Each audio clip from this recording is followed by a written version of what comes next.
The gold dust haze.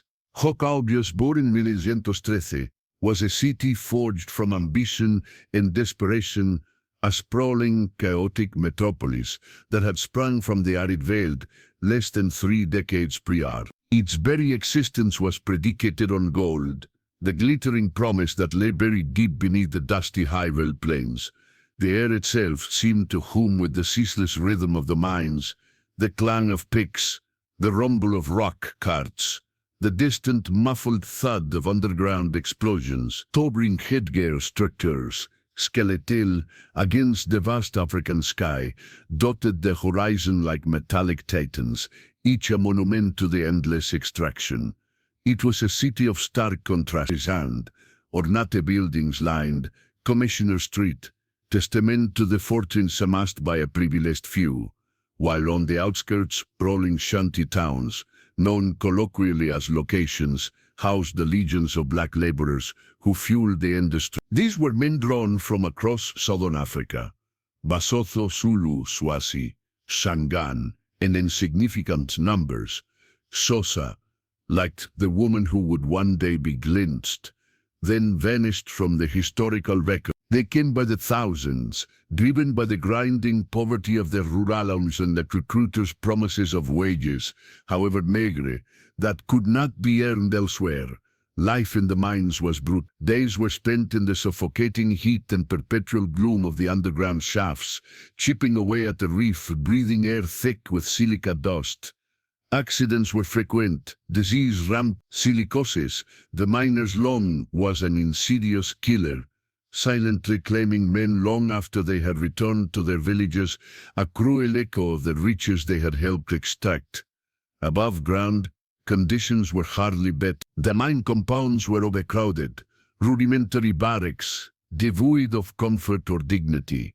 The men, stripped of their traditional identities and forced into alien uniforms, endure a rigid, dehumanizing existence, their bodies and spirits slowly worn down by the relentless grind. It was in this context of ceaseless toil and profound weariness that certain figures emerge on the fringes of the formal economy, providing essential, often overlooked, services. Among them were women, many of them African, who set up makeshift stalls or simply carried their wares on their heads, offering food, drink, and occasionally a fleeting moment of human connection to the endless stream of exhausted miners. They operated in the shadow of the imposing mine properties, where the dust hung thick in the air, coating everything in a fine ochre film. The specific image, etched into the collective memory by a single, accidental photograph, was framed by just such an environment. The sun, a relentless sword in the cloudless sky, cast long, stark shadows across the industrial landscape. The air vibrated with the distant groan of machinery, the shouts of supervisors, the shuffling of thousands of tired feet. This was not a pastoral scene, nor a bustling market. It was the raw, unvarnished backdrop of an industry that chewed up lives and spat out wealth. In a particular pocket of this sprawling landscape, perhaps near the perimeter of a compound or adjacent to a shifting change house, a group of miners, their faces etched with fatigue and coated in the ubiquitous gold dust that permeated every pore of the city, bespoke a weariness that went beyond mere physical exhaustion. Their uniforms, coarse and functional, bore the stains of underground labor, patches of dirt and sweat ingrained into the fabric. They huddled together, some leaning against a rough wooden fence, others simply slumped on the dusty ground, their shoulders slumped, their eyes distant. Their pickaxes and shovels lay discarded beside them, silent testimonials to the day's arduous efforts. There was no joy in their posture, only a profound, bone-deep tiredness that seemed to weigh them down, bending their very frames. And then, into this tableau of muted despair, stepped a Xhosa woman. Her presence, while not extraordinary in the broader landscape of the city, was singular in this specific moment, captured by an impartial lens. She was not a figure of great power or overt rebellion, but rather one of quiet strength and profound dignity. Her traditional attire, though perhaps worn and faded, retained a vibrant beauty that contrasted sharply with the monochromatic world of the miners. Her head, adorned with a simple yet elegant cloth, was held high, her gaze steady and compassionate.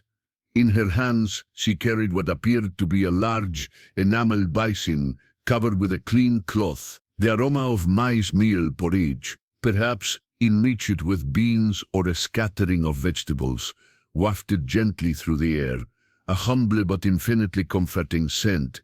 In this harsh environment, it was simple sustenance, but offered with an undeniable grace. There was no theatricality to her actions, no forced cheer. Her movements were deliberate, unhurried, imbued with a quiet purpose that transcended the transactional nature of the exchange. She approached the weary miners, her presence a gentle perturbation in their exhausted stillness. She did not speak loudly or demand attention, but simply offer her hand, dark and strong, gestured to the food, an invitation to nourishment and perhaps a brief respite from the relentless depersonalization of their life. The miners, initially hesitant, their eyes wary and accustomed to little kindness, slowly looked up. A few stirred, the faint flicker of hope or hunger momentarily animating their tired features. The light filtered through the ever-present dust, cast a cinematic glow on the scene, highlighting the textures, the rough weave of the miner's clothing, the smooth, dark skin of the woman, the gritty earth beneath their feet. It was a picture of stark realism, yet imbued with a subtle, almost melancholic beauty, like an old photograph found in a forgotten album. There was no text, no captions, to explain the deeper currents of the moment, leaving it open to interpretation.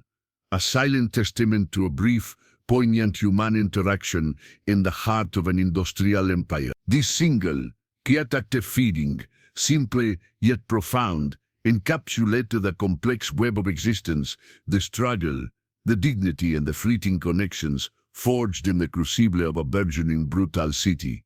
The moment hung, suspended in the dusty air, before the inevitable unseen turn of events. Her name was Nomusa, a name given by her mother in the rolling hills of the Eastern Cape, meaning grace or kindness, but Johannesburg with its clatter and dust felt a million miles from the green valleys where she had grown up. Nomusa had arrived in the city 2 years prior, not out of grand ambition, but from the stark necessity that pushed so many from their ancestral lands. The land was growing scarce, the cattle herds dwindling, and the taxes imposed by the colonial government had become an unbearable burden. Her younger sister was ill, and the traditional remedies of the village were failing.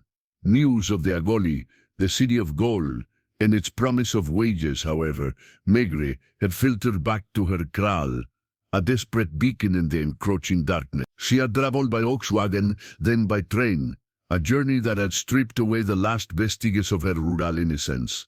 The city assaulted her senses, the ceaseless noise, the smell of coal smoke and human waste, the sheer press of bodies, black and white, all scrambling for a foothold. Her initial plan had been to work for a white household as a domestic servant, a common path for young women seeking to earn money for their families. But the demands were relentless, the pay paltry, and the indignities constant. The madame of her first house had been particularly cruel, her casual dismissals and accusations leaving Nomusa feeling like a stranger in her own skin. It was in the bustling, informal settlements on the city's periphery that Nomusa found a different kind of opportunity, one that allowed her a semblance of autonomy. She joined a network of other women, many of them Xhosa like herself, who provided essential services to the male migrant laborers. These women were the unsung pillars of the black community in Johannesburg, operating outside the formal, heavily regulated economy, yet indispensable to its functioning. They cooked, brewed traditional beer, washed clothes, and offered companionship, creating small pockets of humanity amidst the harshness of the compounds. Nomusa chose to cook. Her mother had taught her to coax flavor from simple ingredients, to make a filling meal from maize and beans, and a small portion of meat when she could afford it. Every morning, Before the sun had fully risen, she would rise from her cramped dwelling in the location, fire up her makeshift cooking stove, usually a three-legged pot over an open fire, and begin preparing the day's provision. Her hands, strong and calloused, moved with practiced efficiency, stirring the thick maize meal porridge, chopping vegetables, her brow often beaded with sweat from the heat of the fire. The enamel basin she carried was her most prized possession, inherited from her grandmother, a small piece of continuity in a world of constant flux. She cleaned it meticulously each day, ensuring that the food she offered was prepared with the utmost care, a reflection of the respect she held for those she served. It wasn't just food, it was a moment of respite, a taste of home in a foreign hostile land. Her daily routine was a relentless grind.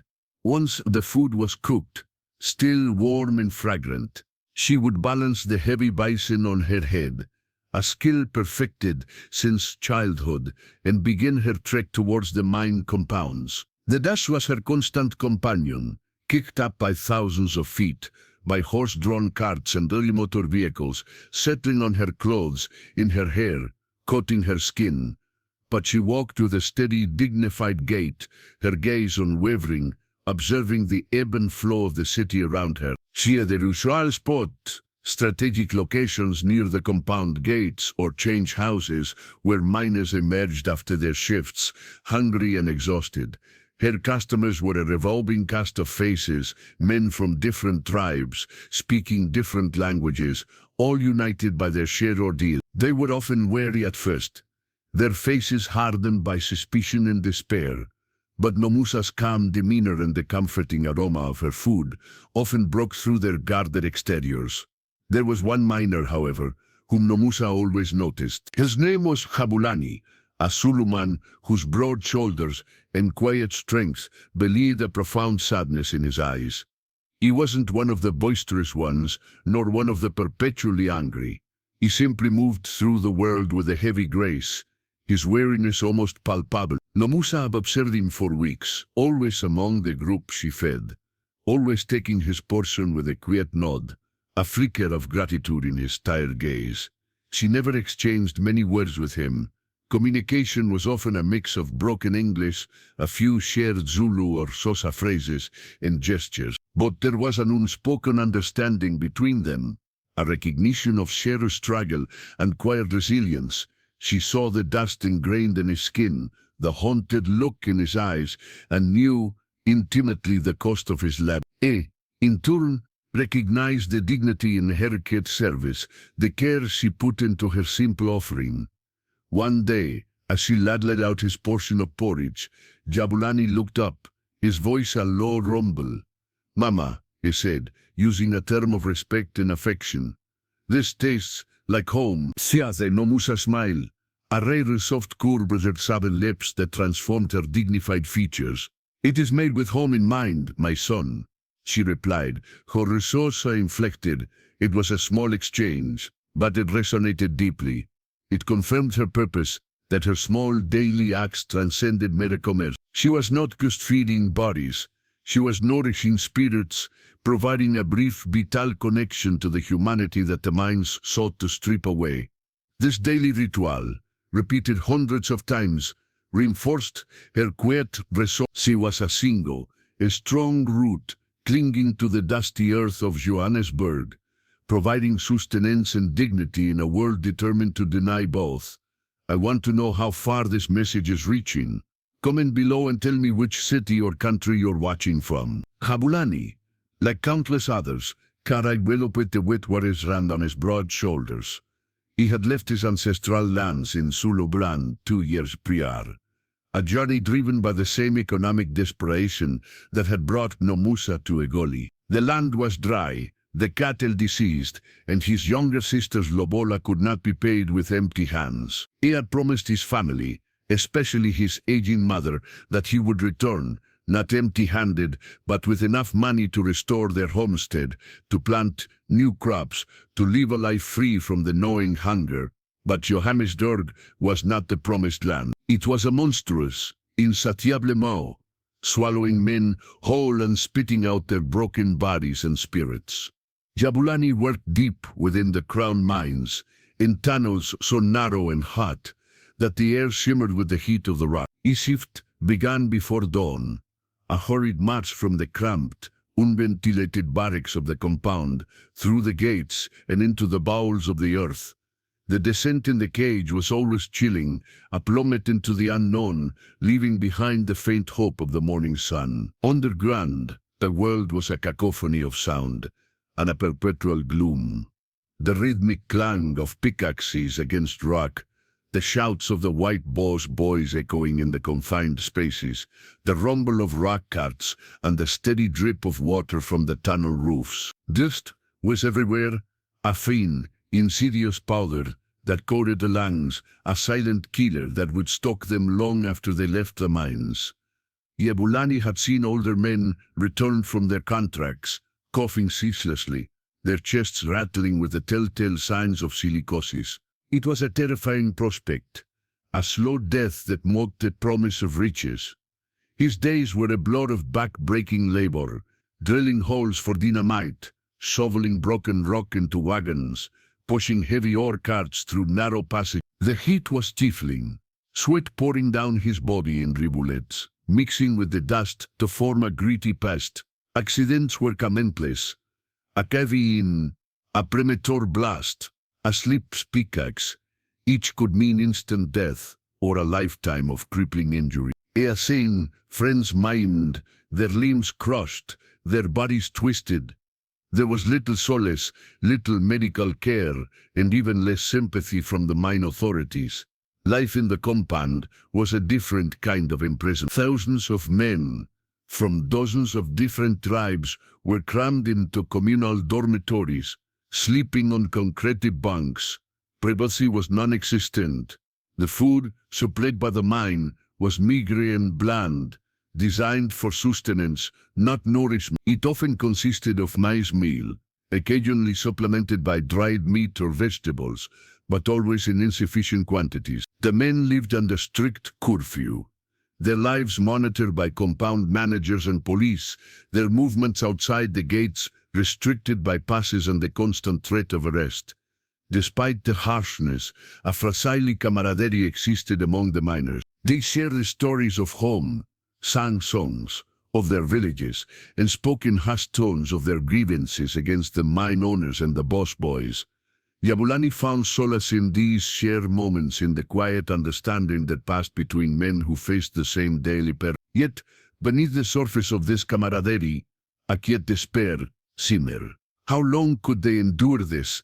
How many years of their lives would they trade for a few shillings? His thoughts often drifted to his home, to the familiar scent of wood smoke, the sound of his mother's voice, the laughter of his sister. He yearned for the wide-open spaces of Zululand, for the rhythm of the seasons, for a life where a man could stand tall and feel the sun on his face without the metallic tang of fear in the air. The dust of Johannesburg was not the earth of his ancestors.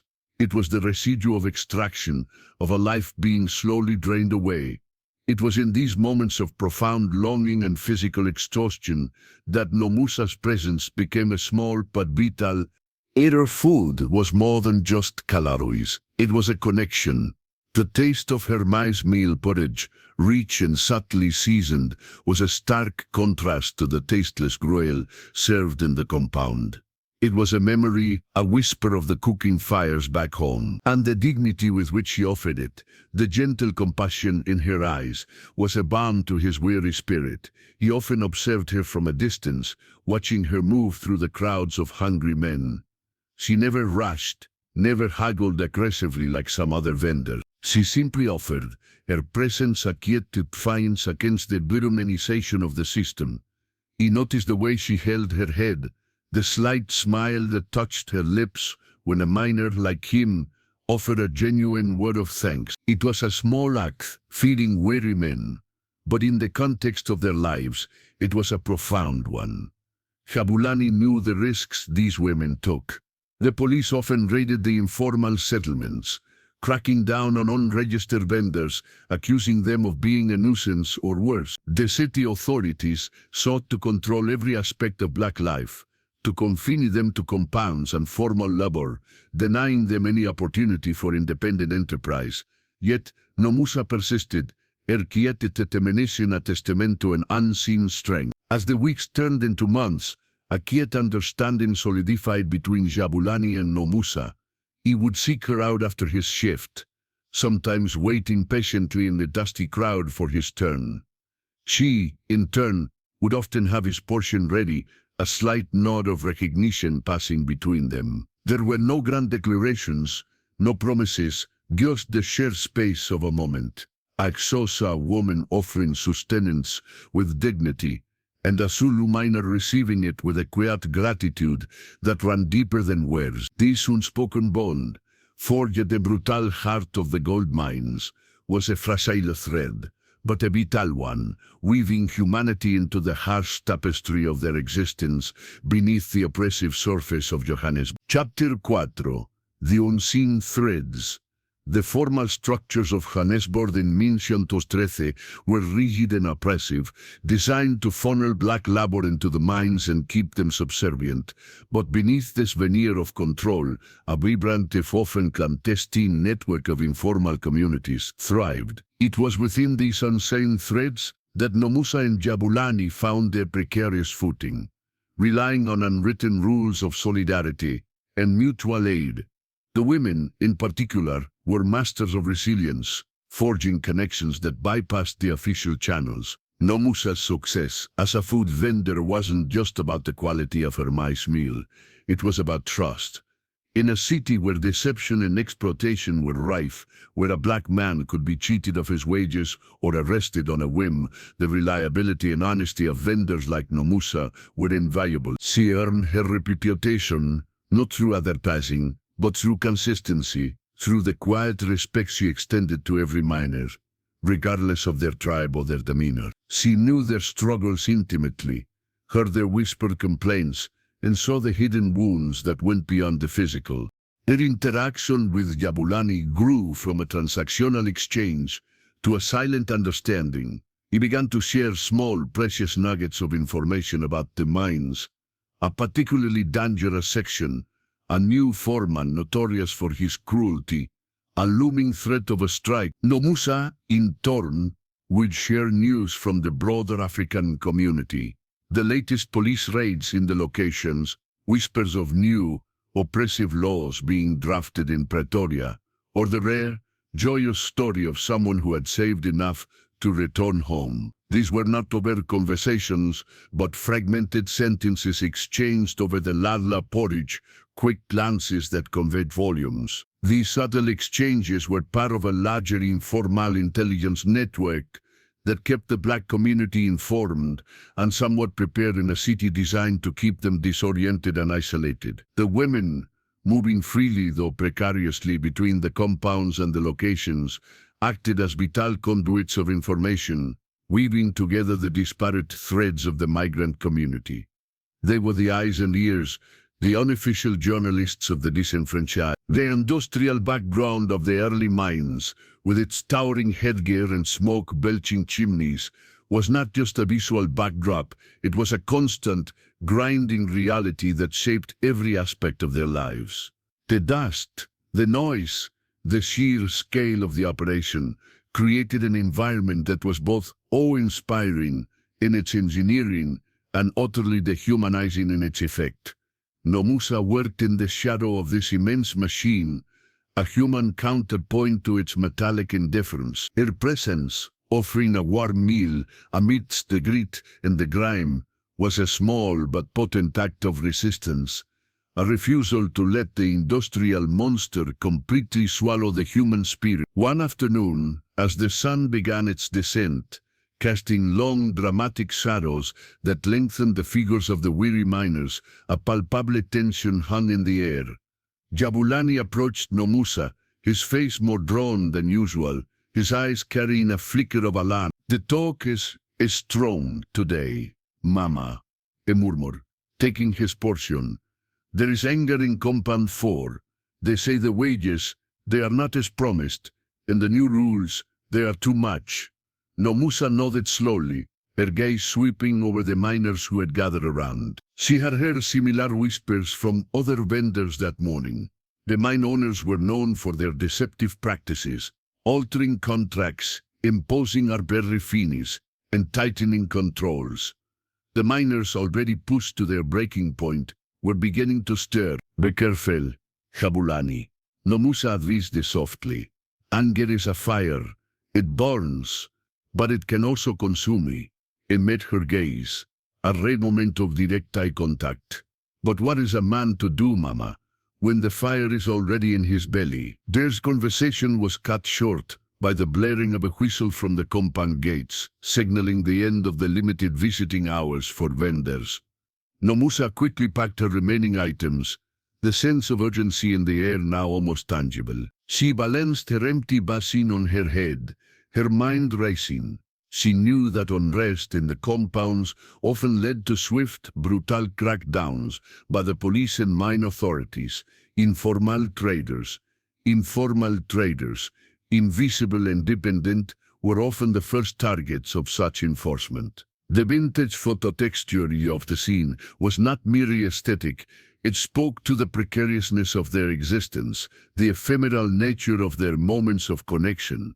Like an old photograph, their lives were subject to fading, to being lost to the relentless march of history. Their stories were rarely deemed worthy of official record, existing only in the collective memory of their communities, passed down in hushed tones around evening fires. The cinematic lighting, the dramatic chiaroscuro of light and shadow, reflected the drama of their lives, played out against a backdrop of immense power and profound vulnerability. As Nomusa walked away, the sounds of the compound gates clanging shut behind her, she felt a profound sense of unease. The casual brutality of the city, ever present, seemed to gather strength. She passed groups of white policemen, their faces grim, their batons held conspicuously. The tension was building, a storm brewing on the horizon. The threads that connected her to the miners, though unseen, were taut, vibrating with the unspoken fears and simmering resentments that permeated the dusty air of Johannesburg. She knew, with an intuitive certainty, that the delicate balance of her life and the lives of those she served was about to be profoundly disturbed. The storm broke on July 4th, that began as a general strike by white mine workers, protesting working conditions and wages. However, the unrest quickly spilled over, exacerbating racial tensions and igniting the long simmering grievances of the black laborers. Though not formally part of the white strike, black miners in several compounds seized the opportunity to protest their own abysmal pay and dehumanizing conditions. Compound 4, Jabulani's compound, was among the first to rise. Nomusa arrived at her usual spot that morning to find chaos. The compound gates were locked, guarded by armed police and mine security. The air was thick with shouts, the distant sounds of breaking glass, and the terrifying crack of gunshots. She saw no familiar faces among the weary miners usually huddled outside. Instead, there was an agitated crowd, growing larger by the minute, comprised of family members and concerned vendors, all desperate for news. Whispers spread like wildfire. The police had opened fire inside Compound 4. Men were dead, others were injured, left bleeding on the concrete floors. The mine authorities, fearing an organized uprising, were tightening their grip. They declared all informal trading around the compounds illegal, announcing swift and severe penalties for anyone caught. This was not just a passing crackdown, it was a systematic effort to break the independent networks that sustained the black community, to push them back into absolute dependency. Nomusa felt a cold dread settle in her stomach. Her heart pounded, not just for her livelihood, but for Jabulani. Had he been among the dead? Was he injured? Trapped? The uncertainty was a torment. She hovered at the periphery, trying to glean information. But the police were ruthless, dispersing any gathering with threats and the swing of their batons. That evening, the raids on the locations began. Police, accompanied by mine security, swept through the informal settlements, ostensibly looking for agitators and illegal residents. But the real target was the nascent independence of the black population, particularly the women who operated outside the official economy. Nomusa's small dwelling was not spared. They overturned her meagre possessions, demanded to see her papers, and confiscated her cooking pot and enamel basin, declaring them unlicensed implements of trade. "You caused trouble," a stern-faced white officer barked, his eyes cold, "feeding these Kafirs, making them a soft. You belong back in the reserves." Nomusa stood tall, her dignity unbowed, even as her heart ached for her grandmother's basin, now carelessly tossed onto a police cart. "I feed hungry men," she stated, her voice quiet but firm. "It is no crime." The officer laughed, a harsh, dismissive sound. "In this city, woman, everything is a crime if we say it is. Now move on, and do not return to these compounds." The message was clear. Her livelihood, her very means of survival in Johannesburg, had been violently stripped away. The no text from the Orilla prompt resonated deeply now. There were no official records of Nomusa's work, no police reports detailing her dignified resistance, no history books that would mention her small vital contribution to the lives of thousands. She was, in the eyes of the authorities, an invisible nuisance, easily erased. For days Nomusa wandered the dusty streets, her usual spots now deserted or patrolled by armed guards. The informal networks were shattered, their threads severed by brute force. Some women had been arrested, others had fled back to their rural homes, fearing for their lives. The city, once a difficult but manageable crucible, had become an utterly hostile environment. She never saw Jabulani again. The compounds remained locked down, the miners contained, their protests crushed with heavy-handedness. News trickled out later. Many of the injured had been dismissed from their contracts, sent back to their villages, often without their full wages. Some had died in the days following the crackdown. Nomusa could only pray that Jabulani had been among those sent home, alive, rather than among those buried anonymously in the mass graves of the city. The promise of Johannesburg, which had once seemed so distant, yet attainable, had cooled into a bitter memory. Her sister's illness, the taxes, her family's plight, they still weighed heavily on her. But the city had become a trap, its opportunities now too dangerous, its embrace too suffocating. With a heavy heart, Nomusa made a decision that countless others like her were forced to make. She would leave. She didn't announce her departure. There was no one left to tell, no farewells to exchange. She simply gathered what little she had left, a few changes of clothing, a small bag of maize meal salvaged from the raid, and began the long, arduous journey back towards the Eastern Cape. She walked for days, then hitched rides on ox wagons, her path retracing the journey she had made with such cautious hope 2 years prior. Each step away from the shimmering headgear of Johannesburg was a step towards an uncertain future, but also a step towards a land where her dignity might be less fiercely contested. The photo, frozen in time, showed her offering food with grace, her gaze steady, a symbol of resilience amidst the weariness.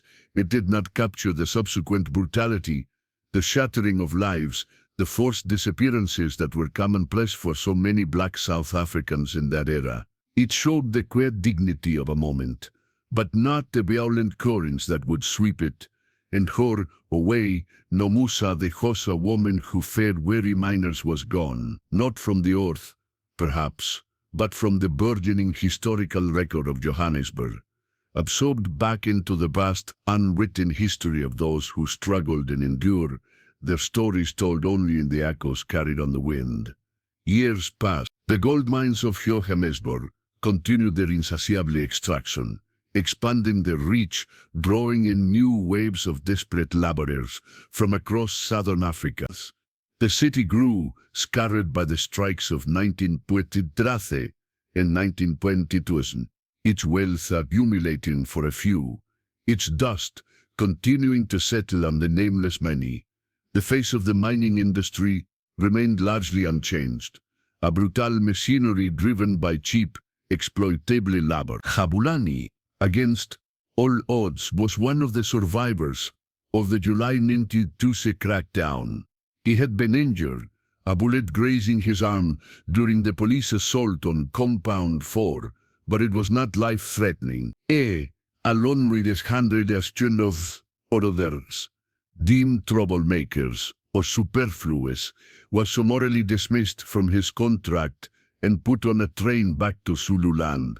He arrived home weakened, disheartened, but alive.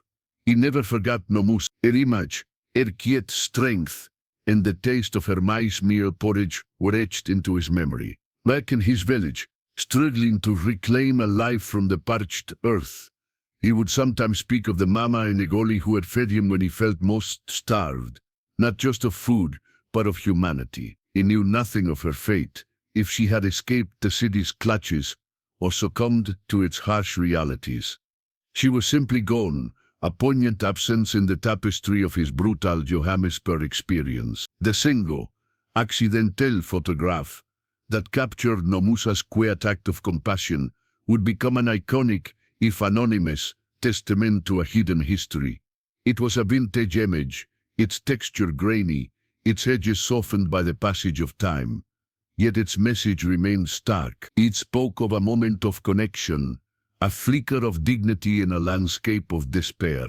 But the very nature of a photograph, a captured fragment of time, meant it could not tell the whole story. It froze the scene, before the then gone, before the forced removals, the police crackdowns, the countless unrecorded disappearances that characterized the lives of black South Africans in a system designed to render them invisible. For Nomusa, a return to this torn-touched Eastern Cape was a slow, painful reintegration. The land felt both familiar and distant.